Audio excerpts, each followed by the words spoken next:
Alright जी, welcome back. हम discuss कर रहे थे strategic intent and its relation with strategic mission. As strategic intent is there to win competitive battles through deciding how to leverage internal resources, capabilities, and core competencies. And this would lead to the development of strategic mission, which is talking about an application of strategic intent in terms of products to be offered and markets to be served. According to Michael Ahit, he says, the most effective strategists provide a vision, which is in other words, strategic intent, to effectively elicit the help of others in creating a firm's competitive advantage. Okay, तमाम के तमाम stakeholders वो involve होंगे और उन तमाम stakeholders की involvement से organization के साथ उनकी commitment होने से firm को competitive advantage भी मिलेगा और उनको clarity of direction, clarity of thought, future progress, इन सब चीजों के बारे में भी अंदाजा होगा। अब मिशन और विजन स्टेटमेंट में एक कंपैरिजन है जो हम बना रहे हैं। उसके मुताबिक फ्रेडर डेविड कहता है कि mission statement answers the question what is our business, which means it is talking about present, and vision statement answers the question what do we want to become in the future. हम related unrelated diversify करना चाहते हैं, हम नई markets की तरफ जाना चाहते हैं, हम कस्टमर सर्विस ओरिएंटेशन अपनी बेहतर करना चाहते हैं। तो इन तमाम चीजों के बारे में हमारे जो फ्यूचरिस्टिक प्लान्स होंगे वो सब विजन स्टेटमेंट के अंदर डिस्कस वो किए जाते हैं। अगर हम इन दोनों का कंपैरिजन करें तो इट इज सेड कि a mission statement focuses on current business activities, who we are and what we do. उसमें क्या कुछ शामिल होगा? आपकी current products and service offerings, customer needs being served right now, and technological and business capabilities which are available to you right now. और जब हम vision की बात कर रहे हैं, जैसे हम बार-बार इस बात पे एम्फसाइज कर रहे हैं कि it is about the future, तो where we are going in the future, और उसमें हम क्या बातें मेन फोकस करेंगे? Markets to be pursued, future technology product customer focus, and the kind of company the management is trying to create. अभी जो हमने एक अभी टर्म देखी टेक्नोलॉजी प्रोडक्ट कस्टमर फोकस, इसका बेसिक एक्सप्रेशन यूं होता है कि with the involvement of technological advancements, modernisation, हमारे पास जो जदीद टूल्स एंड टेक्निक्स आएंगे उनसे हम क्रिएटिव, इनोवेटिव, डिफरेंशिएटेड प्रोडक्ट्स जो बनाएंगे जिससे कि कस्टमर की नीड्स वांट सर्व होंगी। ये सब प्लानिंग हमारी, अगर हम इसको एक टर्म में बयान करें तो वो बनती है future technology product customer focus.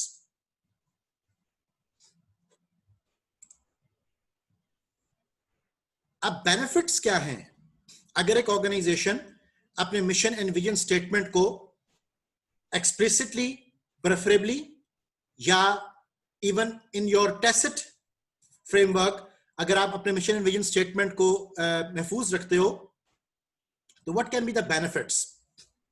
There are 10 main benefits your author has identified in the book. The first benefit is achieve clarity of purpose among all managers and employees. सब लोगों को एक क्लियर फ्रेम पता चलेगा। Provide a basis for all other strategic planning activities, including internal and external assessment, establishing objectives, developing strategies, choosing among alternative strategies, devising policies, establishing organizational structure, allocating resources, and even evaluating performance. इसका मतलब ये ठहरा कि mission and vision जो है वो आपका starting point है तमाम तर स्ट्रेटेजिक डेवलपमेंट के अंदर।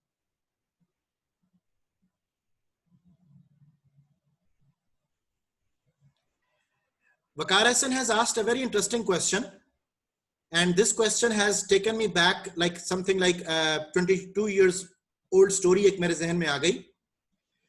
The time when I joined my MBA program, आज से तकरीबन 22 साल पहले,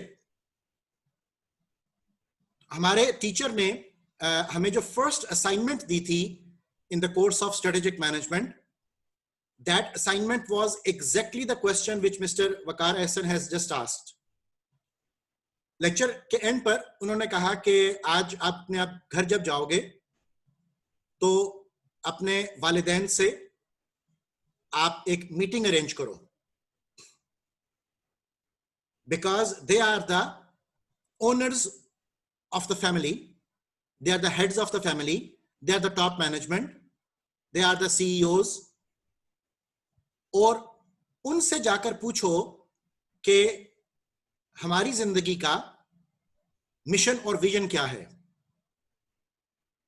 वो जो कुछ भी आपको बता पाए, उस बताने के मुताबिक आप अपनी जिंदगी के लिए अपना मिशन एंड विजन स्टेटमेंट वो एस्टैब्लिश करें।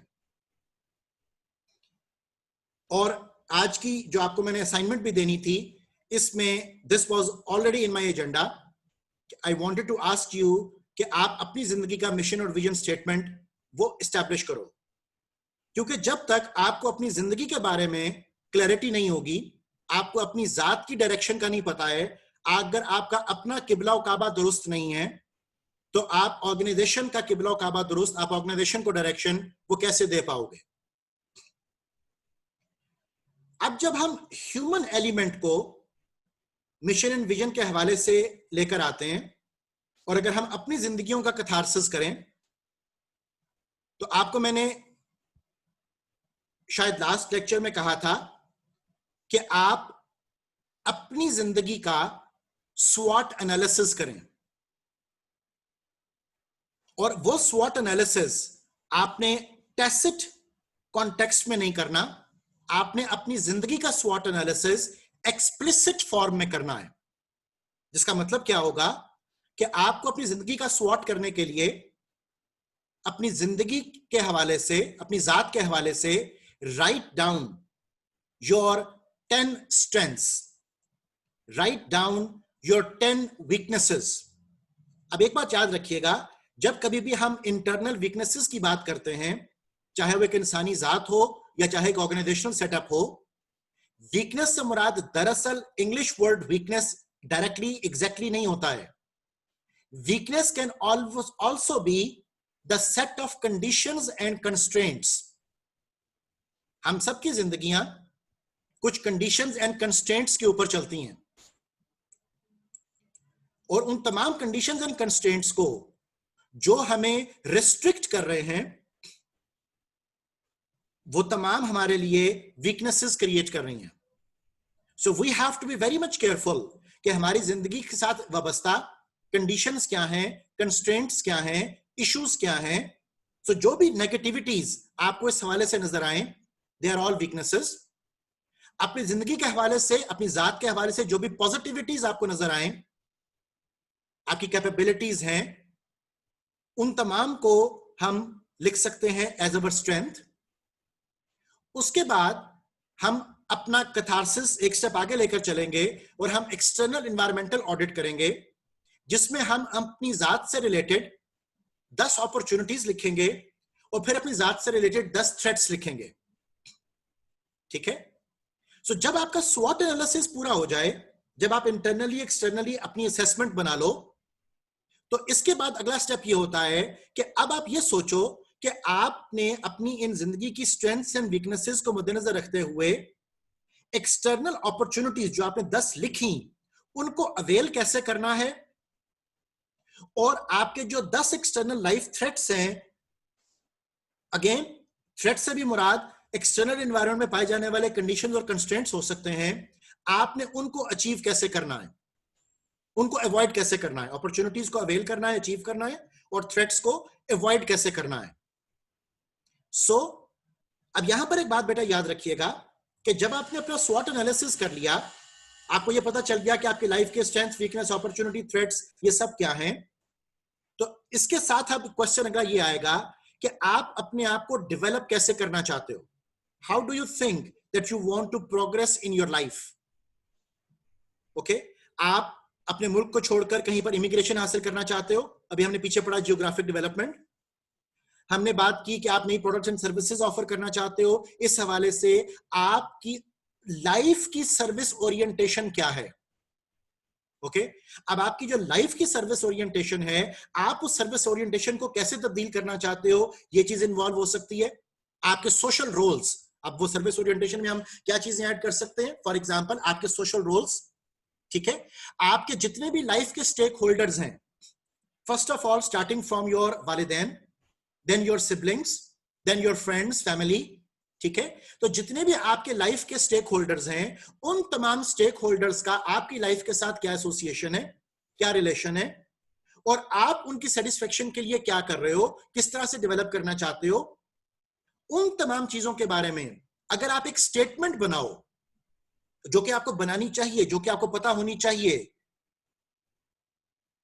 ताकि क्लियर हो सके कि आपके भी जिंदगी में आने का, होने का मकसद वो क्या है, आपकी रीजन फॉर एग्जिस्टेंस क्या है, ठीक है, आपका पर्पस ऑफ बीइंग क्या है। अल्लाह सुब्हानहू व तआला ने ये सारी जो कायनात बनाई, इस सारी कायनात के होने का मकसद क्या है, तो ये चीजें आपकी जिंदगी में क्लैरिटी लेकर आती हैं अगर आप इनको रैशनली सोचना शुरू कर दो। और अगर आप इन चीजों को रैशनली ना सोचो तो जिंदगी तब भी गुजर जाएगी, लेकिन ये बात सोच लीजिएगा बेटा कि क्या आपने जिंदगी को गुजारा है कि जिंदगी ने आपको गुजारा है। So we have to be very much careful in our context of personal life aspects as well. Organisation की जिक्र करना और ऑर्गेनाइजेशन को डेवलप और प्रोग्रेशन की तरफ लेकर जाना, वो तो बहुत बात की बात है। सबसे पहले क्लैरिटी अपनी जात में खुद क्रिएट कीजिए, otherwise confused state of mind would always make confused decisions.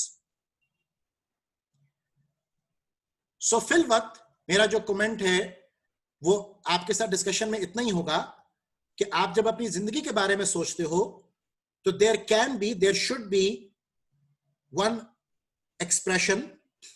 अब जब हम एक और बात इसमें ऐड कर लो बेटा कि जब हम बात करते हैं स्टेटमेंट की, तो स्टेटमेंट से मुराद सिर्फ एक लाइन नहीं होती। ओके, हमारे पास जो, अगर हम टेक्निकली इस चीज को डिस्कस करेंगे अभी आगे चलकर भी, हमारे पास तकरीबन 250 वर्ड्स की गुंजाइश होती है ऑन एवरेज अपनी स्टेटमेंट को डेवलप करने के लिए। Okay, so you have to be careful बेटा कि that statement can reach up to few sentences as well, जिसमें कोई ना कोई क्लैरिटी, कोई ना कोई डायरेक्शन वो आपको मिल रहा हो। ओके, इवन जो आपकी नेशंस होती हैं, अकवाम जो होती हैं, उनकी भी डायरेक्शन सेटिंग की जाती है। ठीक है, 1947 से पहले एक डायरेक्शन दी गई थी बरसगीर पाको हिंद के मुसलमानों को। अब उसके साथ बहुत सारे स्लोगन्स भी वाबस्ता थे, जैसे कि पाकिस्तान का मतलब क्या है, ला इलाहा इल्लल्लाह। तो एक मकसद था, एक मकसद हयात था, एक जिंदगी गुजारने का तरीका था, एक अज़म था, एक रेजोल्यूशन थी, एक रेवोल्यूशन थी, जिसके लिए फिर सब लोगों की जो सोचे थी वो यकजा हुई और बहुत से जो कारनामे थे वो मार्ज़े वजूद में आए। देयरफॉर इस टॉपिक को, पर्टिकुलरली मिशन एंड विजन की डिस्कशन को, जनरली लोग बहुत इंपॉर्टेंट नहीं समझते हैं हमारे पर्टिकुलर, हमारे कॉन्टेक्स्ट में, हमारी लोकल एनवायरनमेंट में, राइट? वो सिर्फ ये बात करते हैं कि शायद ये किताबी डिस्कशन है। हालांकि ये किताबी डिस्कशन एज सच आप इसको सिर्फ किताब की हद तक महदूद नहीं कर सकते। ये किताब से निकलकर ये नस्लों में, जनरेशंस में, अकवाम में, कौमों में, उम्मतों में, ये हर तरफ मौजूद है। ठीक है, तो ये बेसिकली इसकी मेन आइडिया क्या है सारी बात के पीछे? मेन आइडिया ये है कि you should be having clarity of thought, you should be having the clarity of mind, okay, so that आप अपनी प्रोग्रेस को इंश्योर करने की कोशिश वो कर सको। वापस आते हैं बेटा स्लाइड के ऊपर। 10 benefits of having a clear mission and vision. उसमें भी हमने पहला देखा और अब हम ऑर्गेनाइजेशन के कॉन्टेक्स्ट में वापस बात कर रहे हैं कि achieve clarity of purpose among all managers and employees. Number 2, provide a basis for all other strategic planning activities including internal external assessments, और बाकी सब हमने पॉइंट्स देखे। इसके बाद प्रोवाइड डायरेक्शन, आपका किबला और काबा जो है वो दुरुस्त हो, आपको पता हो करना क्या है। बिकॉज आपको मैंने लास्ट टाइम वो एलिस इन वंडरलैंड की एग्जांपल दी थी कि if you don't know where to go then any road will take you there. अगर आपको पता ही नहीं है कि क्या करना है तो फिर आप कुछ भी कर लो तो वो ठीक ही होगा। Number 4, provide a focal point for all stakeholders of the firm. ठीक है, एक नुक्ता हमें मिल सके, एक हमें फोकस मिल सके, एक मुकाम मिल सके कि जिसको हम अपने लिए एक सेंट्रलाइज्ड पोजीशन दें और हम ये जान सकें कि हमारा जो मेन मकसद है उसकी याद दहानी वो चीज हमें करवा सके। Number 5, resolve divergent views among managers. हर शख्स की एक अपनी सोच है, हर शख्स का एक अपना अंदाज है, हर शख्स की एक अपनी पर्सनैलिटी है, लेकिन उन तमाम डिफरेंट पर्सनैलिटी और उन तमाम डिफरेंट अंदाज के लोगों को एक जगह पर यकजा करना, लोगों के मुख्तलिफ ख्यालात को यकसुई देना, यह मकसद है हमारा मिशन एंड विजन स्टेटमेंट का। Promote a sense of shared expectations among all managers and employees. हर कोई अपने वेस्टेड इंटरेस्ट के बारे में, हर कोई अपनी लाइफ की एक्सपेक्टेशंस के बारे में ना हमेशा सोचता रहे। मजमूई तौर पर, इज्तिमाई तौर पर भी एक सोच डेवलप होनी चाहिए, जो कि मेन खासा होता है कौमों से लेकर, ऑर्गेनाइजेशन से लेकर खानदानों तक, कि जिसके तहत डेवलपमेंट्स जो है वो हमें नजर आती हैं। सो 7th पॉइंट जैसा वो यहां पर कह रहा है कि project a sense of worth and intent to all stakeholders. एक इरादा, एक ख्वाहिश, एक अज़म वो सबको मिल सके और आपको एक सेंस ऑफ वर्थ अचीव हो सके, आपको अपने होने का मकसद क्लियर हो सके। Project an organised motivated organisation worthy of support. और जहां से भी आप वाबस्ता हो, आप चाहे वो एक कौम हो, चाहे वो एक खानदान हो, चाहे वो एक ऑर्गेनाइजेशन हो, आप जहां से भी वाबस्ता हो, project an organise project that place as an organised motivated aspect, जिसको के लोग सपोर्ट करें, जिसका के एक नाम और मुकाम हो मुआशरे के अंदर भी और मार्केट के अंदर भी। So achieve higher organisational performance, और जाहिर है कि आपको डेवलप भी करना है, and achieve synergy among all managers and employees. तो ये एक बहुत खूबसूरत लफ्ज है, synergy. The word of synergy has been derived from the expression synchronised energy. Synchronised energy जो लेजर बीम में हम यूज करते हैं, जिससे कि हमारे मोर देन एक्सपेक्टेड रिजल्ट्स वो जनरेट हो। ठीक है, 2+2 कैन मेक 22 और 2+2 can make so much as you think of. Okay, so that is the term what we call synergy. Okay, so Urdu में उसका जब हम एक मुहावरा यूज करते हैं कि एक अकेला दो 11, तो आप सिनर्जिस्टिकली लाइफ को प्लान कर सकते हो अगर आपके पास क्लैरिटी ऑफ थॉट, माइंड और स्टेट होगा।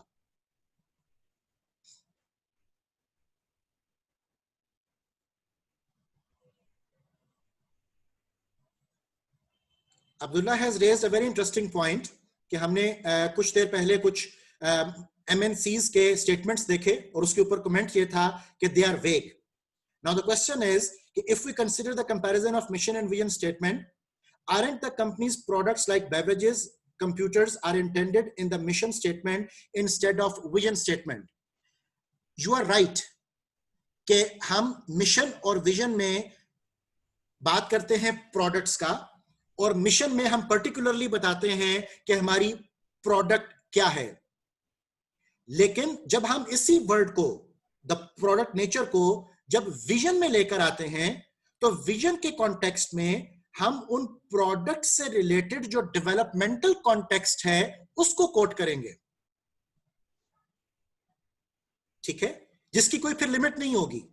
अब आपके चाहे वो बिजनेस ऑफ बेवरेजेस है या बिजनेस ऑफ कंप्यूटर्स है, आप अपने इन्हीं दो फील्ड्स, इन्हीं दो प्रोडक्ट लाइंस के हवाले से अपने डेवलपमेंटल कॉन्टेक्स्ट की बात करोगे। ठीक है, अभी आगे चलकर मैं आपको माइक्रोसॉफ्ट के और इंटेल कॉर्पोरेशन के मिशन एंड विजन स्टेटमेंट्स दिखाऊंगा, which are much more stronger than the companies we have just seen. ठीक है, जिसमें कि उन्होंने अपने प्रोडक्ट्स को ग्लोबल ओरिएंटेशंस के साथ वाबस्ता किया। ओके, फॉर एग्जांपल, आपको पता है कि दुनिया की कोई भी ऐसी प्रोडक्ट नहीं है जो कि पूरी दुनिया में हर एक मुकाम पर, हर एक कबीले, हर एक कंट्री, हर एक रीजन में वो अवेलेबल हो। राइट? सो अब बहुत सी कंपनीज ने क्या किया कि अपनी प्रोडक्ट एंड सर्विस ओरिएंटेशंस को वो अपनी विजन स्टेटमेंट में ले गए और उन्होंने उनको ग्लोबल कॉन्टेक्स्ट में ग्लोबल कस्टमर्स को एंटरटेन करने के लिए डिस्कशंस शुरू कर दी। Right? So that is how आपका जो ये दो एक्सप्रेशंस हैं ऑफ बेवरेजेस एंड कंप्यूटर्स, इनकी ओरिएंटेशन को हम सिर्फ मिशन की लिमिट से निकालकर विजनरी कॉन्टेक्स्ट में भी एलैबोरेट कर सकते हैं।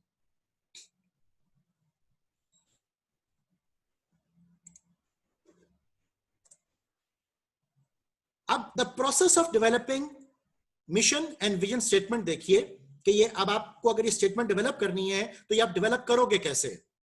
इसके बारे में बेटा एक टेक्निकल ट्रेनिंग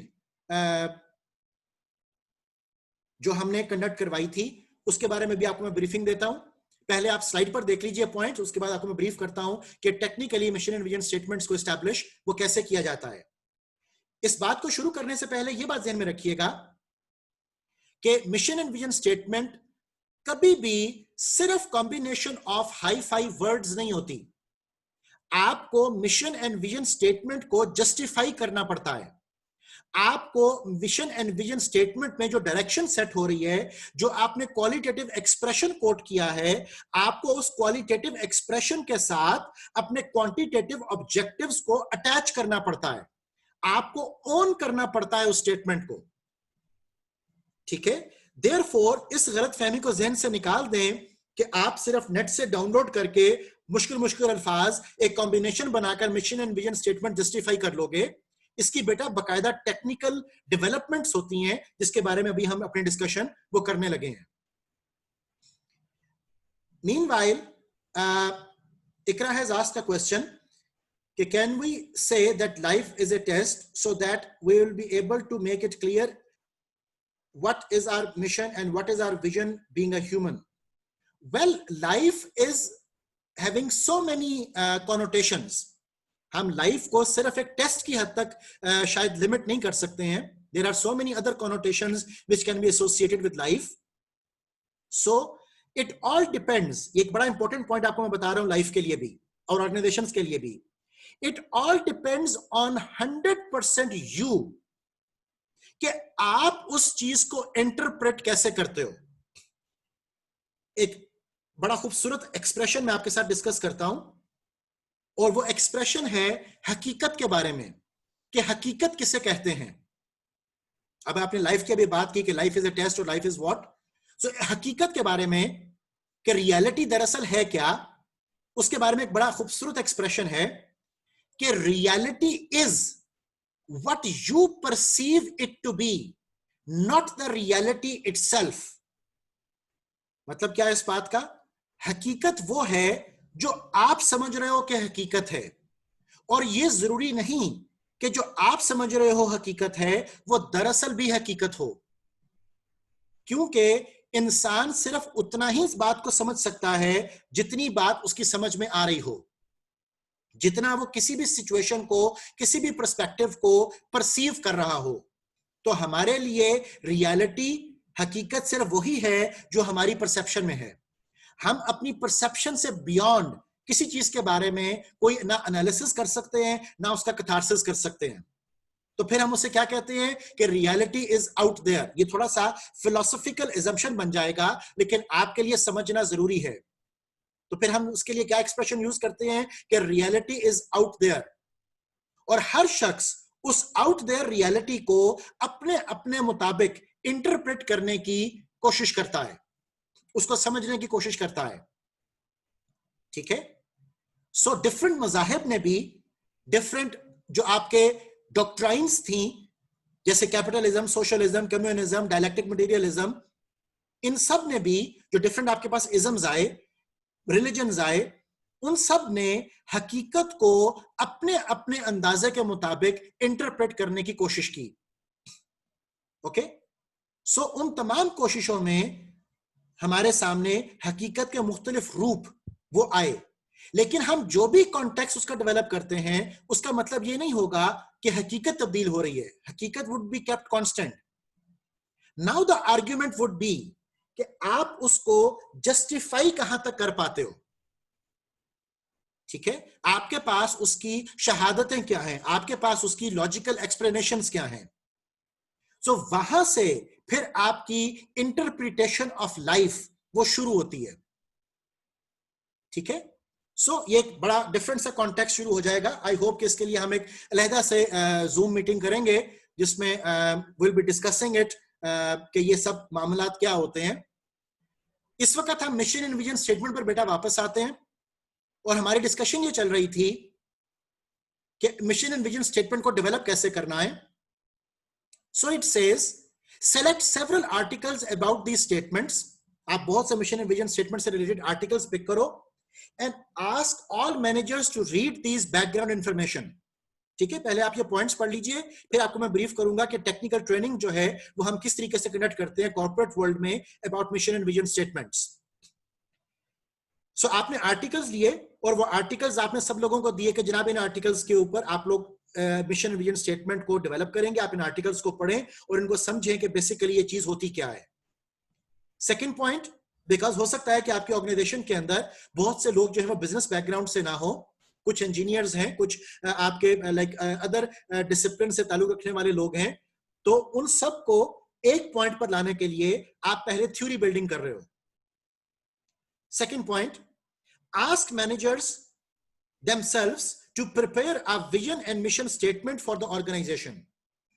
अब आप ये तमाम मैनेजर्स को एक टास्क दें कि जनाब इन सारे आर्टिकल्स को पढ़ने के बाद अपने कंपनी को ज़हन में रखकर, बिजनेस को ज़हन में रखकर आप एक स्टेटमेंट बनाएं. ठीक है, सो हर मैनेजर, हर डायरेक्टर, हर जो मैनेजमेंट टॉप मैनेजमेंट के लोग हैं उन्होंने एक कुछ स्टेटमेंट्स बनाई. Number 3, merge these statements into a single document and distribute the draft statements to all managers. अब आप उन सबकी स्टेटमेंट्स को हासिल करके उनका खुलासा, उनका कंक्लूजन आप एक स्टेटमेंट में ऐड करें और फिर उस ड्राफ्ट स्टेटमेंट को सब लोगों के पास भेज दें for approval. Last point, process should create an emotional bond and sense of mission between the organisation and its employees. तो ये हमारा मेन मकसद भी है जिसके लिए हम ये स्टेटमेंट्स बनाते हैं कि हमारा एक sense of mission, reason for existence वो क्रिएट हो सके एंड हम एक इमोशनल बॉन्ड में अपने आप को बाउंड कर सके. हमारा एक ताल्लुक, हमारी एक वाबस्तगी, हमारा एक स्टेक, हमारा एक एंगेजमेंट, हमारी एक कमिटमेंट वो ऑर्गेनाइजेशन के साथ जनरेट हो सके. ठीक है, so process should create an emotional bond and sense of mission between the organisation and its employees. So इस तरीके से आपका मिशन विजन स्टेटमेंट वो डेवलप होता है. यहां पर एक और बड़ी इंटरेस्टिंग सी बात आपको मैं बताता चलूं कि हमने कहने को एक स्टेटमेंट बनानी है जिसमें तकरीबन 250 वर्ड्स होंगे जो कि चंद सेंटेंसेस पर मुश्तमिल होगी, लेकिन इसको फाइनलाइज होने में हमारे पास 1 साल से ज्यादा का अरसा भी लग सकता है.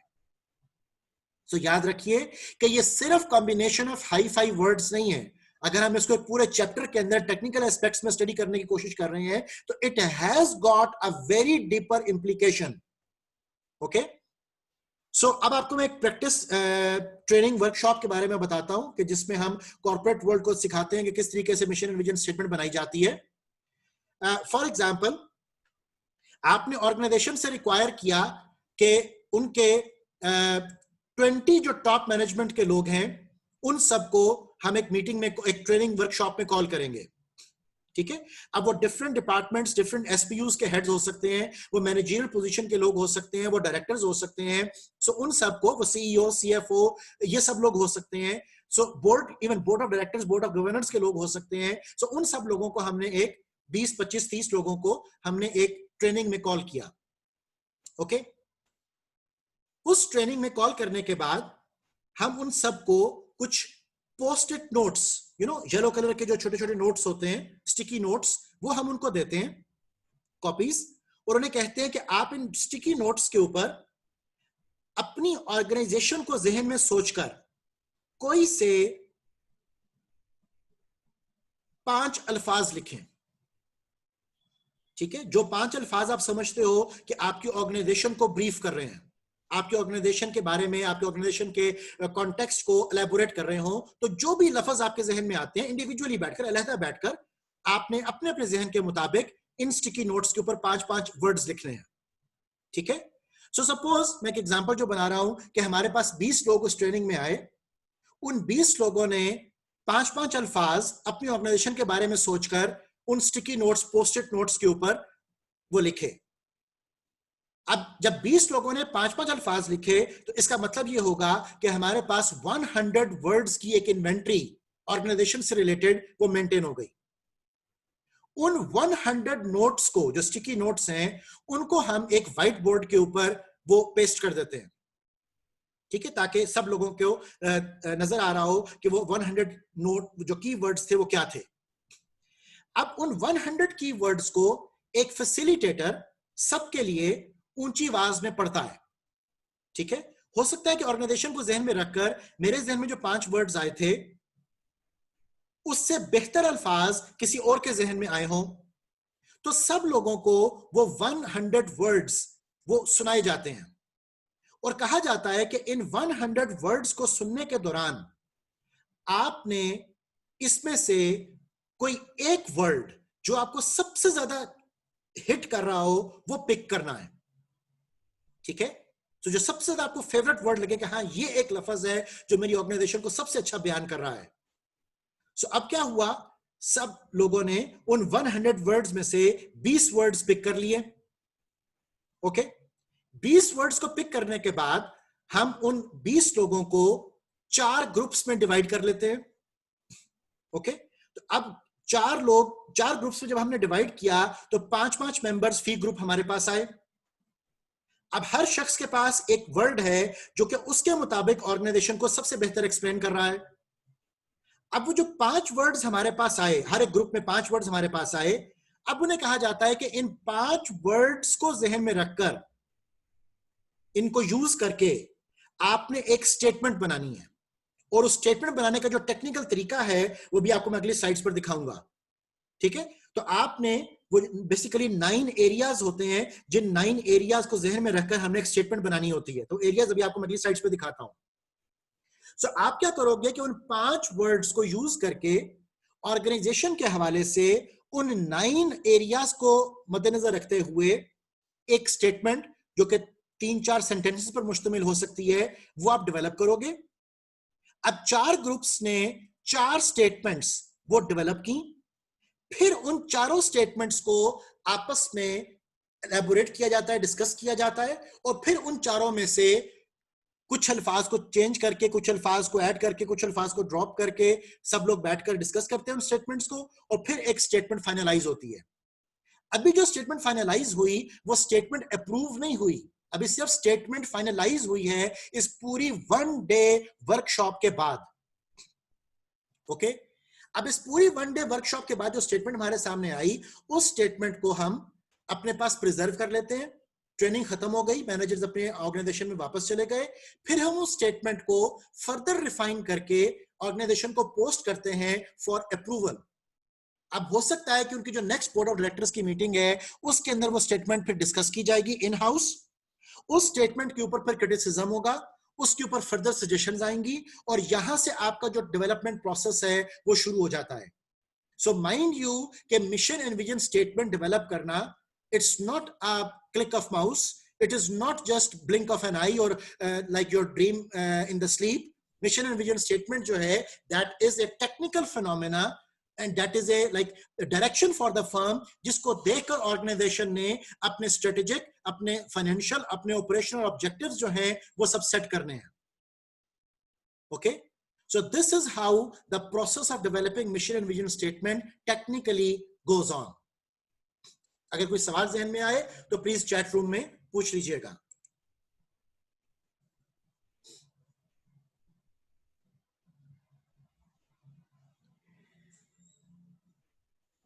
देखिए बेटा, ये अब इसको हम रूल ऑफ थंब नहीं बना सकते शमशीर कि बिजनेस शुरू करने से पहले ही आपके पास मिशन एंड विजन स्टेटमेंट होनी चाहिए। मैंने आपको बताया कि वो statement entrepreneur, sole proprietor, the head of the company, सेठ साहब, वो उनके जहन में ऑलरेडी होगी जिसकी वजह से ही तो बिजनेस शुरू हुआ था, ठीक है। कोई ना कोई इरादा, कोई ना कोई बात, कोई ना कोई हवाला वो जहन में थी तो आपने बिजनेस को शुरू किया था ना। फर्क सिर्फ ये पड़ रहा है कि आपने उसको एक्सप्लिसिटली वाजिया कभी नहीं किया, आपने उसको अपने एम्प्लॉइज के साथ शेयर नहीं किया, आपने अपने इवन अपने सक्सेसर्स को भी, आपके जो वारिसीन हैं, आपने उनको भी नहीं कभी बताया कि आप ये जो बिजनेस शुरू कर रहे हो, आप ये जो काम शुरू कर रहे हो, इसका मेन मकसद क्या था, इससे हासिल क्या होगा, इसमें डेवलपमेंट कैसे होगी। So people generally do not share. तो हमारा जो डिस्कशन बन रहा है इस वक्त वो ये है बेटा कि सिर्फ एक स्टेटमेंट, एक जुमला जरूरी नहीं है। एक तो ये कि उसको टेक्निकली डेवलप किया जाए और दूसरी बात ये कि जब तक वो शेयर नहीं की जाएगी तब तक उसकी ना अफादियत है, ना फायदा है, ना आपने उसको यूज किया है। Okay, so that is how things go on. और अगर फर्ज करो कि during the passage of time आपका शऊर डेवलप कर जाता है, आपको अंदाजा हो जाता है कि यार प्लानिंग हमारे लिए जरूरी है और प्लानिंग करने से हम एक लेवल एंड अबव पर भी काम कर सकते हैं, आप स्ट्रेटेजिक मैनेजमेंट के पिटफॉल्स में नहीं गिर रहे हो, आप अपने आप को जो है वो फ्यूचर के लिए सिक्योर करना चाहते हो, आप रिस्क को अवॉइड करना चाहते हो, आप प्रोएक्टिवली काम करना चाहते हो, तो फिर बेटा वहां पर भी आप एक अपनी टेक्निकल मीटिंग कंडक्ट करके तमाम लोगों को ऑन बोर्ड लेकर आप अपना एक mission and vision statement develop कर भी सकते हैं। तो इसमें कोई लिमिट नहीं है, ओके। लेकिन ये बात बेटा याद रखिएगा कि आप जब भी कभी किसी भी रेगुलेटरी बॉडी के साथ डील करते हो, आपने आर्टिकल ऑफ एसोसिएशन और मेमोरेंडम रिपोर्ट अपनी जमा करानी है एससीसीपी को फॉर योर रजिस्ट्रेशन, ठीक है। तो मेरा बेटा उसके लिए भी सबसे पहली चीज जो आपको रिक्वायर्ड होगी वो आपका मिशन एंड विजन स्टेटमेंट है। आपको कॉर्पोरेट गवर्नेंस के कवानीन को अप्लाई करना है, आपको मिशन एंड विजन स्टेटमेंट चाहिए। आपको कॉर्पोरेट सोशल रिस्पॉन्सिबिलिटी का कॉन्टेक्स्ट डेवलप करना है, आपको मिशन एंड विजन स्टेटमेंट चाहिए।